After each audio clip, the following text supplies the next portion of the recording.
أكبر الله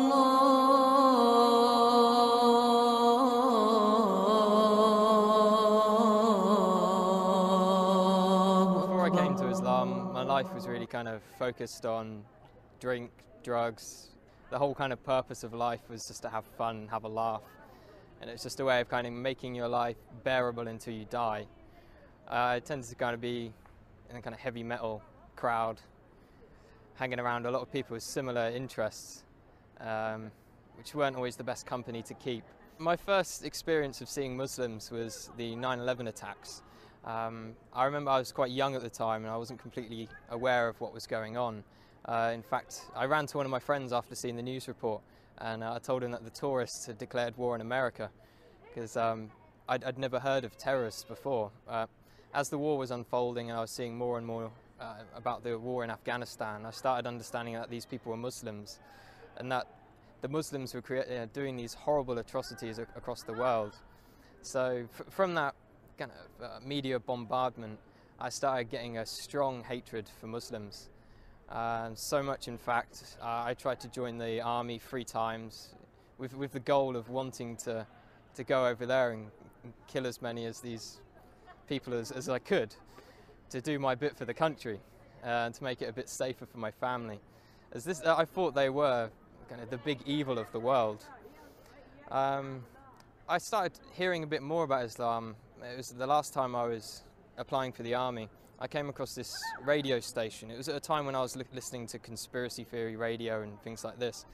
And it was a radio station from the American government called Terror Talk. And it was talking about the life of the Prophet ﷺ. And it just didn't sound right to me that people would follow him from all these evil things they were saying about him. So I started to question what Muslims believed at that time. I was on a spiritual search anyway. At the time I was looking into Norse mythology and paganism, and one of my friends turned to me and said, before you decide on this paganism thing, have a look around a bit more. And then I eventually picked up the Quran from my college. When I had it, I actually thought I was picking up a terrorist handbook, and I was a bit worried that MI5 were going to come after me as soon as they saw me take it out of the library. But as soon as I started reading the book, it hit me immediately, and I couldn't stop reading it. It sank deep into my heart. And as I kept continuing through the different surahs, I remember reading about the people in the fire having boiling water to drink, burning their throats. And as I could read this and I was living this awful life, I could feel my throat burning, and I could feel kind of how real this thing was and how I had to change. The first day I went to the mosque, I spent all day there reading, and my mum called me in the evening and asked me, where had I been all day? And I said I was at a mosque. She was like, what? No, you can't be at a mosque, you're a Christian. Christians don't go to mosques. And she was very, very shocked and thought I was going down a bad path. That was my mum's original reaction. After a while she started to accept it. She'd done a lot of crying.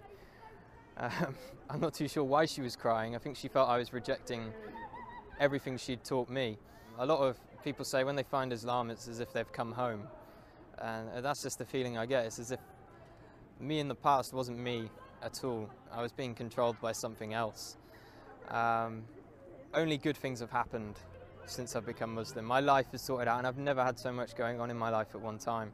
If I was going to give advice to someone else who is thinking about Islam, I'd definitely tell them to come to the mosque and speak to a man of knowledge, not search the internet for the answers.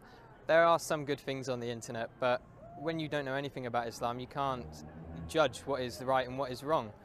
So it's much better to speak to someone, spend time with the Muslims. I spent many weeks in their company, and you get an understanding of who they are and what kind of quality of people they are.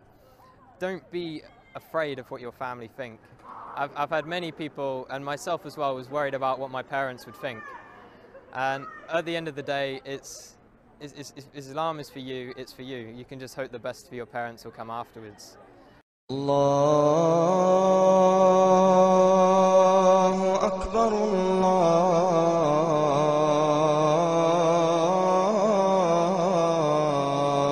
Akbar. الله